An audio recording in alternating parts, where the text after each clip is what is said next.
Thought an I love letter would make me sound poetic. 2 hours later, my neighbor was calling the cops on me. I wish that was a joke. It's not. It's a true story. And it all began with a fence, not just any fence. The kind of fence that leans like a teenager who just discovered sarcasm. That fence had been there longer than either of us had lived on Maple Street. On my side, me, a deal, a man whose romantic track record could fit on the back of a receipt. On the other side, Maya, new neighbor, plant mom. The kind of person who could keep a succulent alive through a nuclear winter. She had short, dark hair she tucked behind her ear when she watered her plants, and she carried a coffee mug every morning that said, in big block letters, "Stay out of my aura." Over the course of 2 weeks, I had said exactly 7 words to her. Morning, nice dog, and you dropped this. That was the entirety of our romantic history. And somehow, my brain decided the obvious next step was to write her a love letter.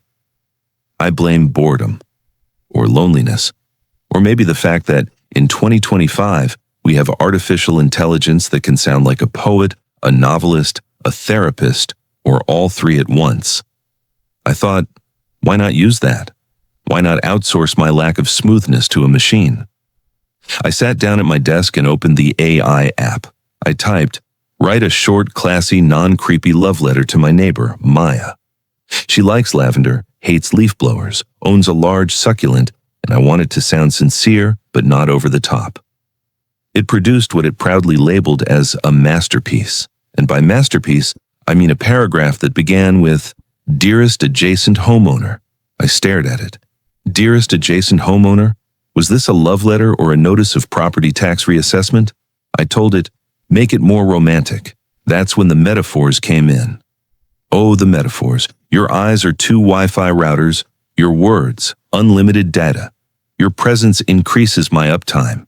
My heart experiences high availability when you're near. I deleted the Wi-Fi router part. Even I had limits, but I kept the uptime line. It had rhythm. Then I made my first fatal tweak. I typed, be bold. The AI didn't just get bold. It went full Shakespeare meets IT support. I promise low latency responses to your every need. May our souls be synced eternally, error-free. 5 drafts later, I had something I thought was actually sweet. A little dramatic, but so am I. It mentioned the lavender, it complimented her smile, it hinted at wanting to share coffee. If you ignored the slightly robotic phrasing, it was decent. I printed it. Then, in a moment of what I thought was romantic genius, I spritzed the paper with vanilla room spray, folded the corners neatly, slid it into an envelope. My hands shook like a dial-up modem the whole time. I waited until the evening. The golden hour light turned the leaning fence into something that almost looked like a halo. This was it. I walked up to her front step and set the letter on top of her mailbox. Not in it, because I'd seen enough true crime shows to know that's illegal, but neatly on top. I rang the bell and retreated to the safety of the azalea bush in my yard, which I thought would make me invisible. Spoiler, it didn't. The door opened. Maya stepped out. She was wearing an oversized sweater and slippers shaped like foxes. She looked tired. The kind of tired you only get from assembling IKEA furniture when 2 screws are missing. She picked up the envelope, tilted her head. She read the first line. I could tell because her eyebrows went up and her mouth did this little twitch, like she was deciding whether to laugh or call 911. Then her expression shifted through the emotional weather report. Sunny curiosity, light confusion, heavy skepticism, 80% chance of storm. Her eyes scanned the street, and then, like a heat-seeking missile, landed right on my bush. I panicked. I stared at an ant on a leaf like it was the most fascinating thing I'd ever seen. She went back inside without closing the door. I heard the crinkle of paper unfolding. Then, silence. Long, suspicious silence. Then footsteps, fast ones. She marched right to the fence, letter in hand. "Are you there?" she called. I stood up slowly, like a meerkat caught committing tax fraud. "Hi," I said, voice cracking. "Did you write this?" I considered lying, but my face is physically incapable of lying. "Yes," I said, but kind of. I helped." AI, she repeated, as if the letter stood for absolutely inappropriate. She read aloud. Your presence increases my uptime. She stared at me. Is this a joke? No, it's sincere, extremely formatted sincerity. She exhaled, a long, weary sigh. Look, I'm flattered, but tonight is not the night. Her voice cracked a little. That was my first clue that something else was going on. Then she added, also, this line, I promise low latency responses. What does that even mean in a relationship? I had an answer. I did not give it. She handed the letter back. Please don't do this again. And she went inside. I stood there in the fading light, clutching my vanilla-scented AI confession, feeling like I'd just been dumped from a relationship that never actually existed. The next morning, my phone was buzzing. A lot. My neighborhood group chat, Maple Street Watchdogs, was blowing up. Larry, FYI, someone is dropping creepy letters. Maggie, we don't do that on this street. Unknown number. Is this you? A photo of my letter was posted in the chat, cropped in just the right way to make it look even more robotic and weird. My heart did a swan dive. I considered typing, it's a misunderstanding. Then, it's art. Finally, I settled on, can we discuss this offline? No one responded. At exactly 10:03 a.m., there was a knock on my door. Not the casual kind. The kind of knock that says paperwork is involved. I opened the door to find an HOA board member standing there, holding a clipboard like it was a weapon. Morning, we got a complaint. It was a letter, I said. Not a drone strike. He flipped through his papers. Multiple neighbors reported unsolicited AI correspondence. That's a new one. Is there a policy for that? Nope. But there is a policy about disturbances. Disturbances? I asked. It was words on paper. Apparently the phrase, I'll be an always-on service, worried people. I wanted to sink into the porch boards. Look, he said, just apologize.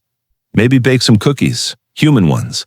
Not AI. By the afternoon, my letter had been elevated from mild embarrassment to full neighborhood gossip. Someone posted it to the local forum with the headline, Dating is here to ruin Tuesday. That's when Maya rang my doorbell again. She looked calmer. We need to talk, she said. Inside, she explained that she hadn't posted the letter anywhere. Yesterday had just been bad timing. Her sister, fresh from a nasty breakup, was staying with her. The letter, she said, felt like a prank from the universe. I apologized. She suggested we host a small block hangout to smooth things over, and that's when things went from awkward to viral. Over the next few days, the street seemed quieter than usual. Or maybe I was just more aware of it. I'd walk outside to get the mail and notice blinds shifting. A couple of neighbors who used to wave now gave me the polite half-smile people reserve for situations they're not sure how to handle. It reminded me of when I was a kid and accidentally set off the school fire alarm. Nobody was mad exactly, but everyone looked at me like I was capable of setting off any alarm at any time. That's how I felt now, like the neighborhood was waiting for my next move. I tried to act normal. I trimmed the hedge, waved at the mail carrier, even returned Larry's ladder that had been sitting in my garage for 3 months. Still, there was this invisible layer of awkwardness in the air. One afternoon, as I was pulling weeds in the front yard, Maggie walked by with her terrier, Peanut. Maggie has lived on Maple Street for 20 years and knows everything about everyone, usually before they know it themselves. She slowed down in front of my yard. Afternoon a deal, she said, like she was testing the water. Hey Maggie, how's Peanut? She looked me up and down. He's fine.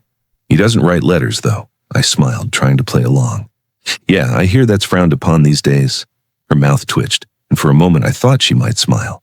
Instead, she said, you know, back in 2009, Harold down the street wrote love notes to Marlene, slipped them in her mailbox every Friday for 3 months. They ended up married. I tilted my head. So, what's the difference? She didn't hesitate. Harold wrote them himself, and just like that, she walked away, Peanut trotting along like he'd just delivered a closing argument. That night I thought about what she said. Maybe it wasn't the letter. Maybe it wasn't even the AI part. Maybe it was the fact that I'd let a machine speak for me before I'd ever bothered to speak for myself. A couple of days later, I ran into Maya while taking out the trash. She was standing in her driveway, phone in hand, frowning at the screen. "Everything all right?" I asked. She sighed. "My sister's still dealing with her breakup drama. Her ex keeps texting her these half-apology, half-insult messages. And the worst part? She told me she can tell when he's using AI to write them. Says they have a weird smoothness." I laughed softly. "Guess I'm not the only one." Her expression softened. "You know, the letter wasn't the end of the world. It just felt like we skipped a few steps, like, I barely know you and suddenly I'm being told about uptime and low latency responses." I rubbed the back of my neck. "Yeah, in hindsight, maybe I should have just started with hello." She smiled. "That might have worked." We stood there for a moment, trash bags dangling from our hands, and I realized that as much as I wanted to fix things quickly, maybe it was going to take time. And maybe that was okay. The Saturday block hangout was still on the calendar, and as the day approached, I started to over-prepare. I borrowed a cooler from Larry. I bought 3 different types of lemonade because apparently variety matters in neighbor relations. I even considered wearing a shirt that said 100% human in bold letters, but decided that might look like I was protesting too much. The day of, I was up early, baking cookies and triple-checking the folding chairs I'd borrowed from the community center. At noon, Maya arrived with her folding table and the sign she'd made. I couldn't tell if she'd put extra effort into the sign or if she just had naturally great handwriting, but it looked like something from a craft fair. The first to arrive was Larry, who set up his lawn chair at an angle that gave him a clear view of everyone. Maggie showed up next, her deviled eggs balanced on a tray like a diplomatic offering. Then, the Johnson twins rode in on their scooters, followed by Mrs. Alvarez with her 3-legged cat in a stroller. By the time the table was full of snacks, there were about 15 people milling around, chatting cautiously at first, then more freely as the food and lemonade disappeared. When Maya clinked her spoon against the glass and made her little announcement, I could feel my pulse in my ears. Everyone's eyes turned to me. I took a deep breath and gave my little speech about the fridge manual letter and the user documentation for emotions. The chuckles that followed were small but real, and I felt a weight lift off my shoulders. Then came Maggie's question about what I would have said without AI, and my answer about coffee. That's when I saw it, the tiniest shift in the air. People weren't looking at me like I was a potential problem anymore. They were looking at me like I was just a guy who'd made a weird mistake. And then, of course, the white sedan rolled in. When the lawyer and clipboard lady left, the tension dissolved in a ripple of laughter. Someone joked about charging admission for future HOA drama.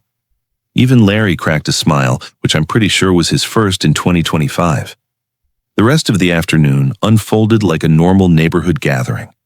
People told stories, swapped recipes, and even started talking about organizing a fall potluck.